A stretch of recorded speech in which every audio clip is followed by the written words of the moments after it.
21 বছর আগে medical 5th ইয়ারে মাত্র 3 মাসের সম্পর্কে আমি কল্লোলকে বিয়ে করতে বাধ্য হয়েছিলাম। বাধ্য না হয়ে কোনো উপায় ছিল না, কারণ কল্লোল কিছুটা সাইকো টাইপের ছিল, যা আমি পরে বুঝতে পেরেছিলাম।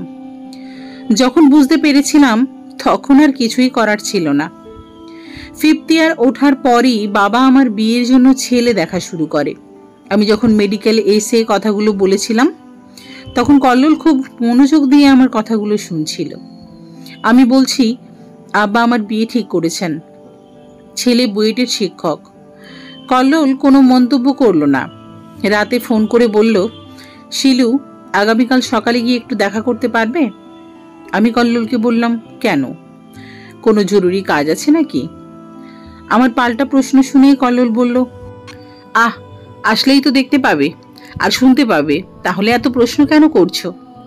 আমি আর তেমন কথা বাড়ালাম না, অপেক্ষায় রইলাম পরের দিনের জন্য। কল্লোল পরদিন কোথায় দেখা করতে হবে তার লোকেশন বলেই লাইনটা কেটে দেয়। পরদিন জিগাতলায় যে জায়গাটাতে ও আমাকে যেতে বলল, সেখানে গিয়ে দেখি ও ওর 3 জন বন্ধু নিয়ে অপেক্ষা করছে। সামনেই কাজী অফিস। ও বলল ও আমাকে হারাতে চায় না, তাই এখনই বিয়ে করবে। আমি ওর কথা শুনে যেন আকাশ থেকে পড়লাম। মনে মনে বলতে লাগলাম, মাত্রই তো 3 মাস হলো দেখা হলো দুজনের, এর মধ্যে বিয়ে? ওই মুহূর্তে কোনো মতেই বিয়ে করার জন্য মনটা সায় দিচ্ছিল না। আমাকে বিয়ে করার জন্য জোরাজুরি করছিল খুব, কিন্তু আমি কোনোভাবেই রাজি হলাম না।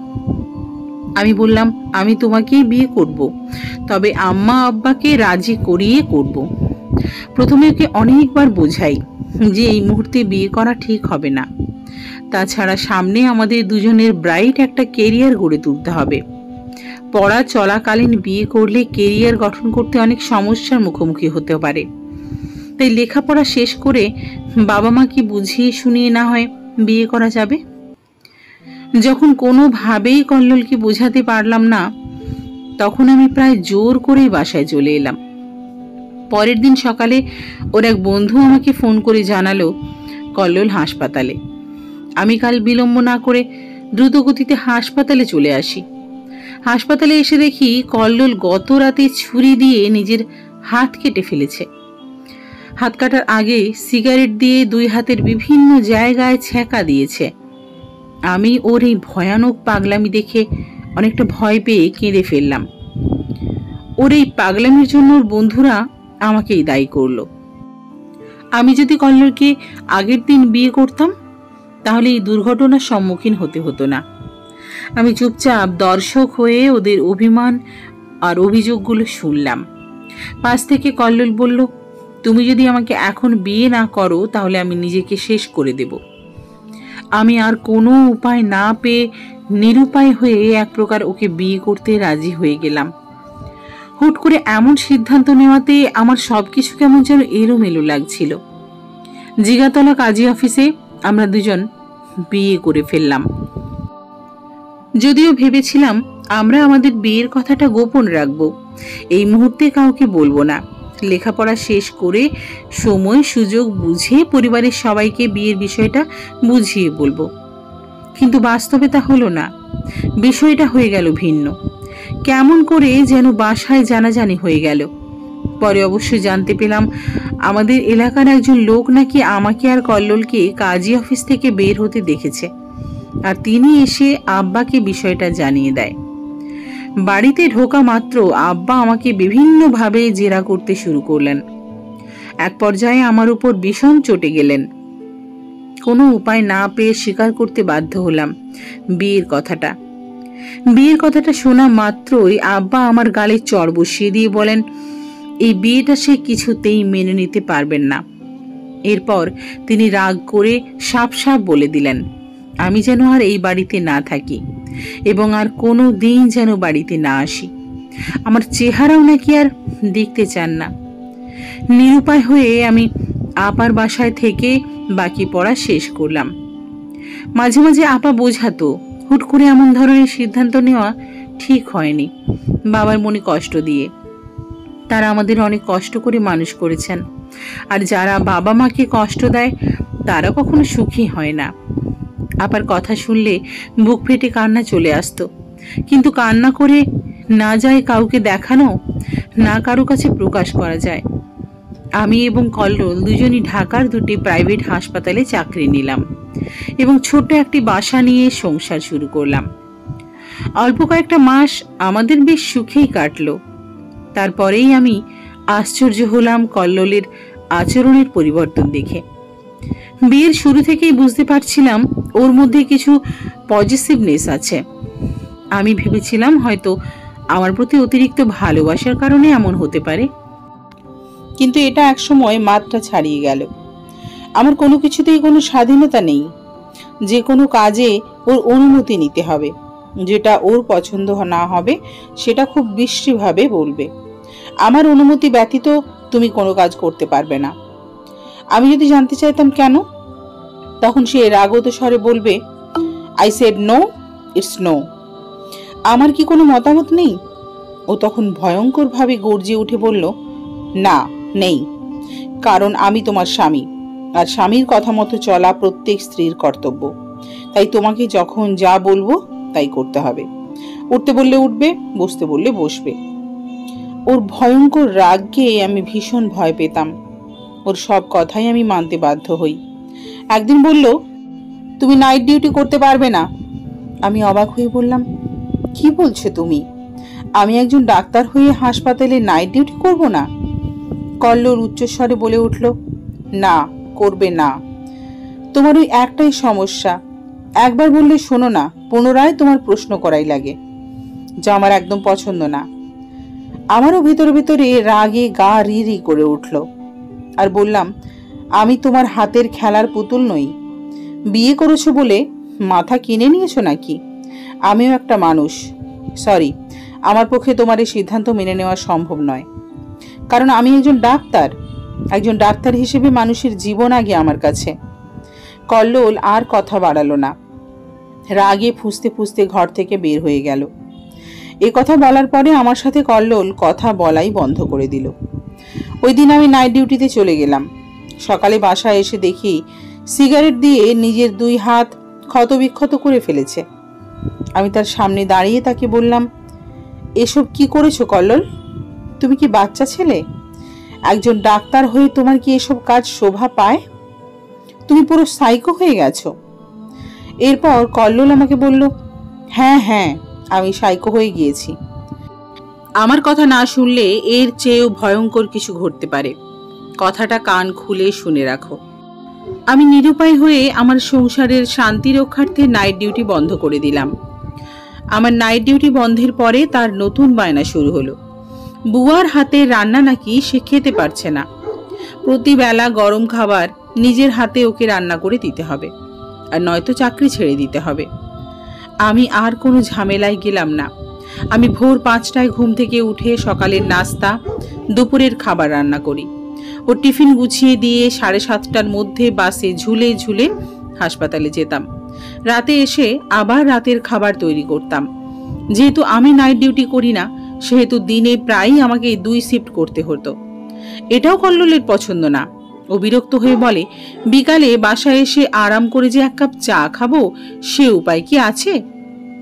আমি সব সহ্য করি আর নীরবে চোখের পানি ফেলি, কিন্তু কাউকে কিছু বুঝতে দিই না। কালে ভদ্রে আপার সাথে দেখা হলে আমি ভালো আছি বলে এই অভিনয় করি। কল্লোল ভোলার উপকূলীয় এলাকার একটা হাসপাতালে চাকরি পেল। বেতন ও অন্যান্য সুযোগ সুবিধা বেশ ভালো। আমি তাকে বললাম, তুমি যাও, আমি আপার বাসায় থাকি, প্রতি মাসে যাওয়া আসা করব। এই কথা বলার পর কল্লোল অনেক আজে বাজে কথাবার্তা বলতে শুরু করলো। আর বলতে লাগলো, কেন, আমি চলে গেলে বুঝি তোমার খুব সুবিধা, নাকি অন্য নাগর ধরতে পারবে? আমাকে তো আর এখন ভালো লাগে না তোমার, তাই না?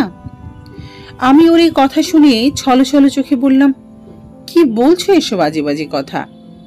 এরপর কল্লোল আবার বলতে শুরু করলো, ঠিকই তো বলছি, তা না হলে তুমি আমার সাথে কেন যেতে চাচ্ছ না? আমি বাধ্য হলাম চাকরি ছেড়ে দিয়ে ওর সাথে ভোলা চলে যেতে। ভোলায় আমাকে নিয়ে আসার পর সম্পূর্ণ বন্দি জীবন হয়ে গেল। সারাদিন ঘরকন্যার কাজ করা ছাড়া আমার আর কোনো কাজ ছিল না। তারপরও তার হাজারো বাহানা ছিল।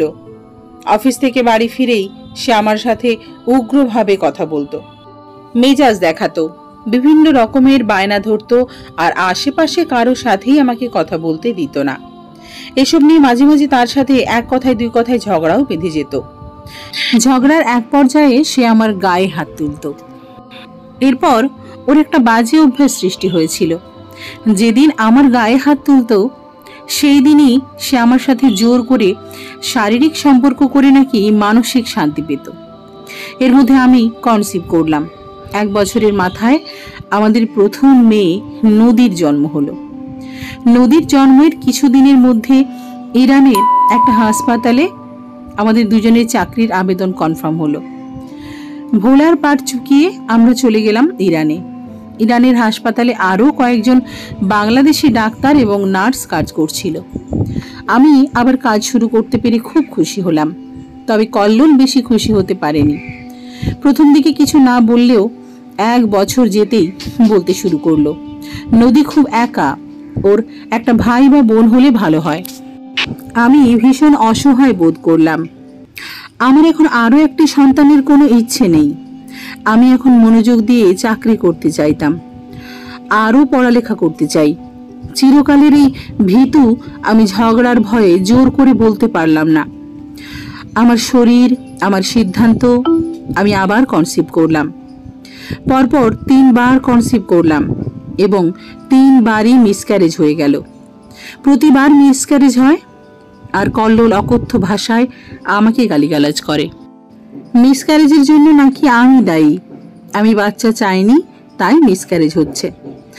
আমি ওর এই ব্যবহারও সহ্য করে নিয়ে নিলাম। চিরকালের দুর্বল শিলু শুধু চোখের পানি ফেললাম।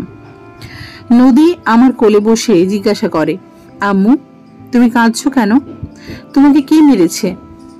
আমি আমার মেয়ের কপালে চুমু দিয়ে বললাম, না মামুনি, আমার কিচ্ছু হয়নি, চোখে ময়লা ঢুকেছিল তো তাই চোখ থেকে জল বের হচ্ছে। আমি 4র্থবারের মতো কনসিভ করলাম। এবার আর মিসক্যারেজ হলো না, তবে প্রায় সারা বছর বেড রেস্টে থাকতে হলো। সারাক্ষণই শরীর খারাপ থাকতো, কিন্তু কল্লোলের কাছ থেকে কোনো সহানুভূতি পেতাম না। প্রায়ই বলতো, ভোলাতে কত মহিলাকে দেখেছি সারাদিন ভারী ভারী কাজকর্ম করে এসে বিকালে বাচ্চা ডেলিভারি করেছে, তোমার যত সমস্যা, সবসময় ন্যাকামি না করলে তোমার আবার চলে না। আমি আমার ছোট্ট মেয়েটার জন্য চোখের পানি লুকিয়ে ফেললাম, কারণ আমি চাইতাম না ওর ছোট্ট মনে পারিবারিক কলহ নামক বিষয়টা ওর মনে প্রভাব পড়ুক। নিজের ভেতরের কষ্ট নিজের ভেতরেই রেখে আস্তে করে বললাম, তুমি একজন ডাক্তার হয়ে এমন কথা কি করে বলছো? সবার সব ক্ষেত্রে একরকম সমস্যা হয় না। সঙ্গে সঙ্গে কল্লোল বলে উঠল, রাখো রাখো, আমাকে জ্ঞান দিতে এসো না। আমি আর কথা বাড়াইনি, কারণ ওর সাথে কথা বাড়ানো মানেই ঝগড়া। আমার দ্বিতীয় মেয়ে বৃষ্টির জন্ম হলো সিজার করে। ছোট বাচ্চা দেখাশোনা করার জন্য দেশ থেকে আমার শাশুড়িকে আনাতে চাইলাম। আমার মেয়ে হয়েছে বলে কল্লোলের মুখ কালো, তাই শাশুড়িকে আনতে রাজি হলো না। আমি পেটে সেলাই নিয়েই বাচ্চার দেখাশোনা করতে থাকি। আমি মেটার্নিটি লিভ শেষ করে হাসপাতালে যোগদান করলাম। হাসপাতালে যোগদান করে কলিগদের কেমন যেন আচরণ লক্ষ্য করলাম। বাঙালি কলিগরা সবাই আমাকে এড়িয়ে চলতে শুরু করলো। আমি বিষয়টা বুঝতে পারছি, কিন্তু এটা নিয়ে কারোর সাথে বসে কথা বলার সুযোগ পাচ্ছি না। হাসপাতালের কাজের মাঝে একবার বাসায় এসে বৃষ্টিকে বুকের দুধ খাইয়ে যাই। কাজ শেষে দ্রুত বাসায় চলে আসি। তারপরেও কয়েকদিনের মধ্যে কিছু কিছু কানাঘুষা আমার কানে আসলো। একদিন ডাক্তার লুবনাকে ডেকে জিজ্ঞাসা করলাম, ঘটনাটা কি? উনি যা বলল তা শোনার পর আমার পায়ের নিচের মাটি সরে গেল। তিনি বললেন, কি বলবো আপা, আপনার জন্য আমরা সবাই কষ্ট পাচ্ছি। আমার হাজব্যান্ড কল্লোল ভাইকে সরাসরি চার্জ করেছিল। কল্লোল ভাই ওকে খুব অপমান করে বলেছে এটা আমার ব্যক্তিগত বিষয়, আপনি কথা বলার কে? আমি ঝরঝর করে কাঁদতে লাগলাম। এই প্রথম আমি কারো সামনে নিজের জীবনের পরাজয়ের জন্য কান্নায় ভেঙে পড়লাম। লুবানা আপা আমাকে সান্ত্বনা দিয়ে বলল, আমরা সবাই আপনার পাশে আছি, আমি বাসায় এসে দেখি কল্লোল হাসপাতালে যাওয়ার জন্য রেডি হয়েছে। আমি ঘরে ঢুকে বললাম, একটু বসো, তোমার সাথে আমার কথা আছে। কেমন যেন একটা ফুরফুরি মেজাজে আছে কল্লোল। সেই রকম ফুরফুরি ভাব নিয়েই বলল, এখন তো বসতে পারবো না, তোমার কথাগুলি রেডি রাখো, আমি রাতে এসে শুনবো। রাতে বাসায় খাবো না, ফিরতে দেরি হবে। আমার ধৈর্যের বাঁধ ভেঙে গেল। তখন আমার রাগে গা রি করছিল। রাগ সংবরণ করতে না পেরে আমি বলেই ফেললাম, গাইনি ওয়ার্ডের নার্স সাবিনার সাথে তোমার কি সম্পর্ক? সঙ্গে সঙ্গে কল্লোলের চেহারাটা বদলে গেল। কর্কশভাবে বলল, এসব কথা তোমাকে কে বলেছে? আমিও উচ্চস্বরে বললাম, কেউ বলেনি, যা জিজ্ঞেস করছি তার উত্তর দাও। পুরো হাসপাতাল কানাঘোষা করছে তোমাকে নিয়ে। হাসপাতালের কারোর কি জানতে বাকি আছে? আমি চিৎকার করে কাঁদতে লাগলাম আর বলতে লাগলাম, তুমি একটা চরিত্রহীন লম্পট, ঘরে বউ বাচ্চা রেখে একজন ডাক্তার হয়ে হাসপাতালের নার্সের সঙ্গে কুকীর্তি করছো। ঘৃণা করছে তোমাকে দেখে। ছি, ভাবতেও লজ্জা লাগছে তোমার মতো সাইকো চরিত্রহীন লম্পটকে বিয়ে করেছি আমি। কল্লোল আচমকা আমার গালে একটা চড় মারল। আমি টাল সামলাতে না পেরে মাটিতে পড়ে গেলাম। মাটিতে পড়ে আমি জ্ঞান হারালাম। কতক্ষণ এভাবে পড়েছিলাম আমি জানি না। যখন জ্ঞান ফিরল, দেখি কেউ একজন আমার মুখে পানির ছিটা দিচ্ছে। নদী আমাকে জড়িয়ে ধরে আছে। বৃষ্টি বেবি ক্ষুধায় হাত পা ছুঁড়ে আর কাঁদছে। ইরানি ক্লিনার মেয়েটা আমার মুখে পানির ছিটা দিচ্ছে আর বলছে, তোমার কি হয়েছে? সামনের দরজা খোলা পেয়ে আমি ভেতরে ঢুকে তোমার এই অবস্থা দেখে ভয় পেয়ে গিয়েছিলাম। আমি নদীকে জিজ্ঞেস করলাম, তোমার আব্বু কোথায়? ও ভয়ে ভয়ে বলল, তোমাকে মেরেই আব্বু চলে গেছে। আমার মুখে কল্লোলের 5টা আঙুলের দাগ বসে গেছে। আমার আর বাঁচতে ইচ্ছে করছে না। শুধু মেয়ে দুটির মুখের দিকে তাকিয়ে নিজেকে শক্ত করলাম। কল্লোল রাতে বাসায় ফিরল না। আমি সকালে হাসপাতালে সিক রিপোর্ট করলাম। দুপুরে ডিউটি শেষ করে লুবানা এলো আমাকে দেখতে। ওর কাছ থেকে সব জানলাম, কল্লোল আর সাবিনার সম্পর্কের বিষয়টা। গত কয়েক মাস ধরে সবাই জানতে পেরেছে, কারণ তখন থেকেই ওরা দুজন বেশ বেপরোয়া চলাফেরা করে। তবে লুবানা ধারণা করছে হয়তো সম্পর্কের শুরু হয়েছে আরও কয়েক মাস আগে। আমি হাসপাতাল কর্তৃপক্ষকে বিষয়টি জানালাম এবং এর সুরাহা চাইলাম। ওরা প্রথমে বিষয়টি ব্যক্তিগত হিসেবে আমলে নিতে চাচ্ছিল না। আমার জোরাজুরির জন্য ওরা বলল ওরা বিষয়টা দেখবে। কল্লোল ওই দিনের ঘটনার পরের দিন থেকে স্বাভাবিকভাবে বাসায় আসছে, তবে আমার সাথে কথা বন্ধ। যেদিন হাসপাতালকে বিষয়টা জানালাম তার কয়েকদিন পরে ওরা আমাকে ফোন করে বলল, ডাক্তার শিউলি, তোমার স্বামী এবং নার্স সাবিনা বিবাহিত। গত মাসে ওরা বিয়ে করেছে। ওদের বিয়ের সার্টিফিকেট আমাদের দেখিয়েছে। অতএব আমাদের আর কিছু করার নেই। ফোনটা রেখে আমি পাথর হয়ে বসে আছি। এমন সময় কল্লোল বাসায় এলো। এসে আমার চুলের মুঠিটা ধরে বলল, তোর এত বড় সাহস, তুই হাসপাতালের কাছে আমার নামে নালিশ করছিস? তুই পাইছিস কি? আমি তোরে মজা দেখাবো। তোরে আমি ডিভোর্স দিয়ে দেশে পাঠিয়ে দিব। আমার বাচ্চারা আমার কাছে থাকবে। আমি কোনো কথা বললাম না। আমার জীবনে কষ্টের কোনো শেষ নেই। আমি সব সহ্য করছি, কিন্তু আমার সন্তানদের হারানোর কষ্ট আমি কখনো সহ্য করতে পারবো না। এর ঠিক 1 সপ্তাহ পরে আমি আমার 2 মেয়েকে নিয়ে পালিয়ে চলে আসলাম। ঢাকায় এসে আপার বাসায় উঠলাম। তারপর একটা বাসা ভাড়া করে সেখানে থাকতে শুরু করলাম। তবে সত্যিটা কাউকেই কিছু বললাম না। আপার অনেক প্রশ্নের জবাবে শুধু বললাম, আমার চাকরির মেয়াদ শেষ, তাই চলে এসেছি। কল্লোলের মেয়াদ আরও আছে, ওটা শেষ হলে ও আসবে। আপা সরল মনে আমার কথা বিশ্বাস করলো। আমি একটা চাকরিতে যোগদান করলাম। নদীকে স্কুলে ভর্তি করলাম। বৃষ্টির দেখভালের জন্য একটা বুয়া রাখলাম। শুরু হলো আমার নতুন জীবন সংগ্রাম। দেশে সবাই জানে আমার স্বামী ইরানে চাকরি করে। প্রতিদিন ফোন করে, মাসে মাসে টাকা পাঠায়। কিন্তু বাস্তবে কখনো সে ফোন করে না এবং কখনো টাকাও পাঠায় না। আমার জীবন কেটে যাচ্ছে 2 মেয়ে আর চাকরি নিয়ে। বছর পার হয়ে গেছে, কিন্তু কল্লোল ঢাকা আসে না। আপা একদিন আমাকে খুব শক্ত করে ধরল। সত্যি করে বলতো, তোদের কি হয়েছে? আমি আমার পরাজয়ের কথা মুখ ফুটে বলতে পারলাম না, শুধু বললাম, আপা, আমাদের সম্পর্কে সুর কেটে গেছে অনেক আগেই।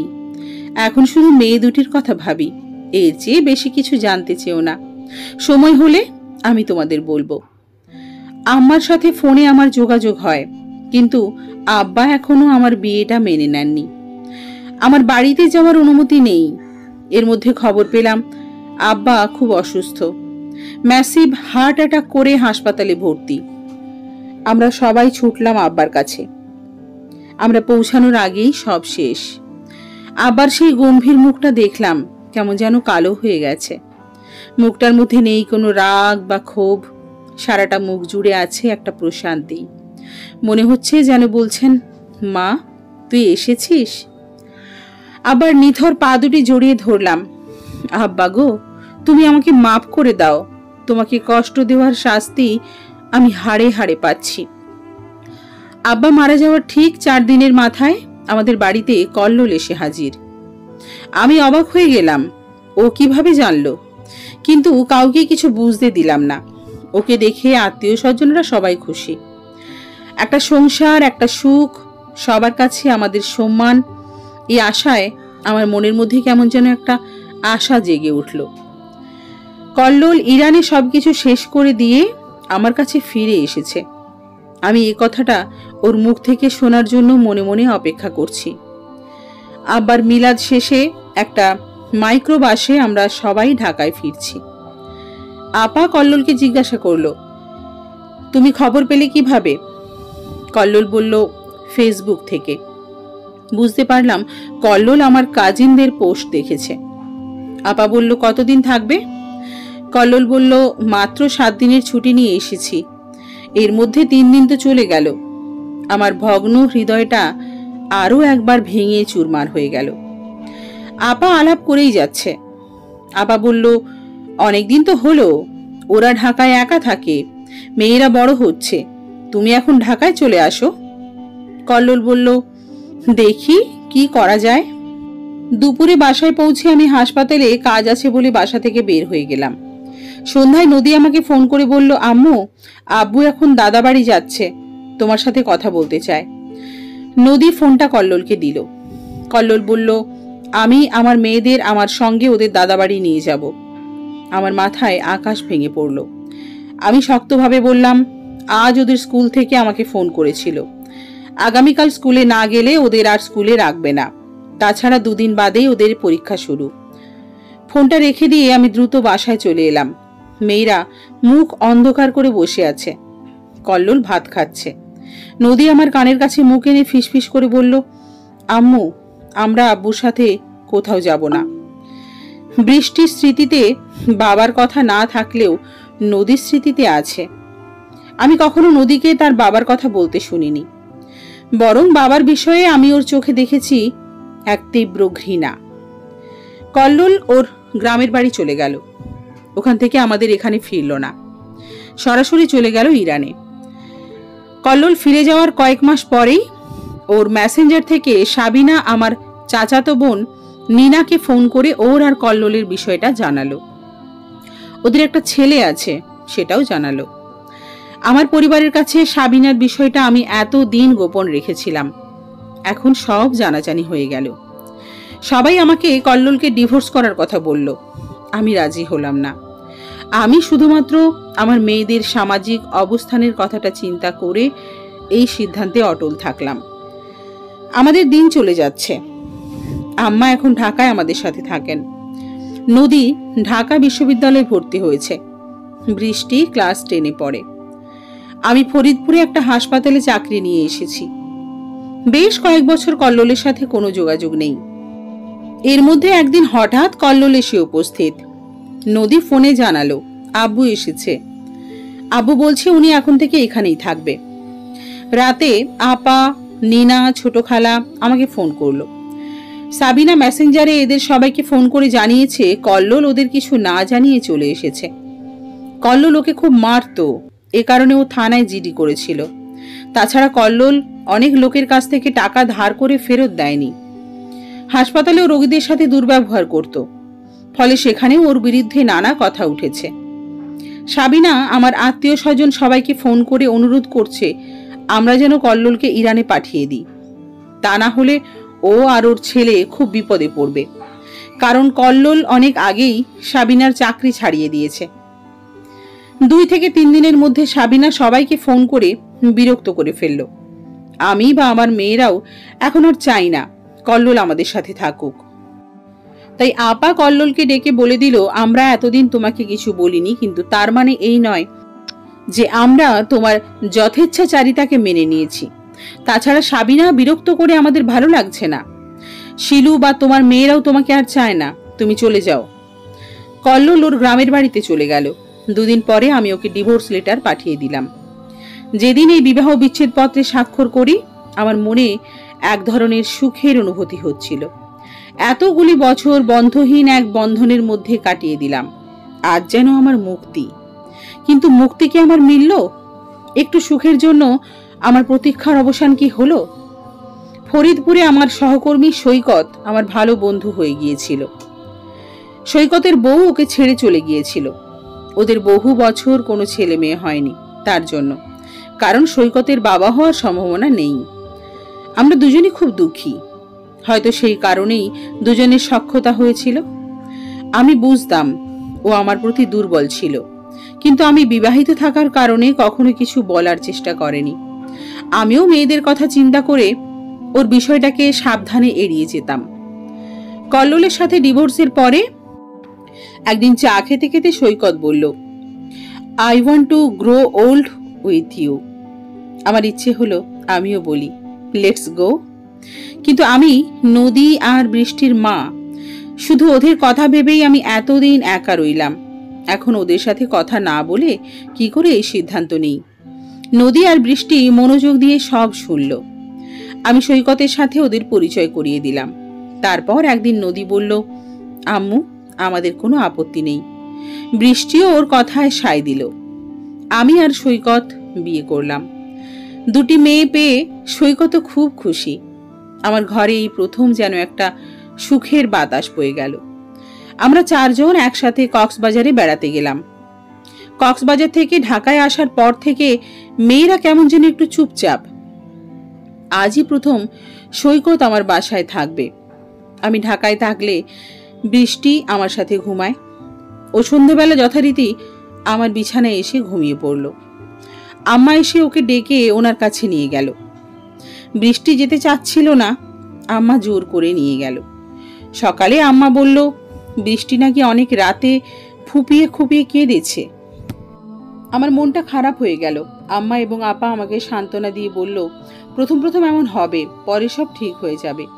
চির অভাগীই আমি, আমার কপালে মনে হয় সুখ লেখা নেই। দিন গেল, মাস গেল, বছর গেল, কিন্তু কিছুই ঠিক হলো না। নদী এবং বৃষ্টি এখন আমার সাথে কথা বলাই বন্ধ করে দিয়েছে। আম্মা বা অন্য কারোর সাথেও প্রয়োজন ছাড়া কথা বলে না। আমি ফরিদপুর থেকে বাসায় এলে দুইজনই দরজা বন্ধ করে রাখে। ফোন করলে নির্লিপ্ত গলায় বলবে, বলো কি বলবে। গত 1 বছরে আমি আম্মু ডাকটা পর্যন্ত শুনিনি। শুধুমাত্র যে ডাকটির জন্য আমি আমার জীবনের শ্রেষ্ঠ সময়টা একা কাটিয়েছি। আমি জানতে চেয়েছি কেন এমন করছে। ওদের উত্তর খুব সংক্ষিপ্ত, আমাদের কথা বলতে ভালো লাগে না। মনে হচ্ছে অনেক অভিমান তাদের মায়ের উপর। এরপর আমি তাদের বললাম, আমি সৈকতকে ছেড়ে আসলে কি তোমাদের ভালো লাগবে? মেয়েরা বলল, জানি না। আমিও জানি না এখন কি করব। মাঝে মাঝে মনে হয় সব ছেড়ে দিয়ে দূরে কোথাও চলে যাই। তখন মনে হয় যেখানেই যাই না কেন আমার কপালটা তো আমার সঙ্গেই যাবে। সৈকত খুব কষ্ট পাচ্ছে। মাঝে মাঝে বলে, আমি তোমার জীবনে নতুন কষ্ট যোগ করলাম। আমি কিছু বলি না। আমার চোখ দিয়ে পানি পড়তে থাকে। সৈকত সেই পানি মুছিয়ে দেয়। আমার হাতটা শক্ত করে ধরে বলে, তুমি মেয়েদের সাথে কথা বলো, ওদের বুঝিয়ে বলো, তাহলে ওরা অবশ্যই বুঝবে।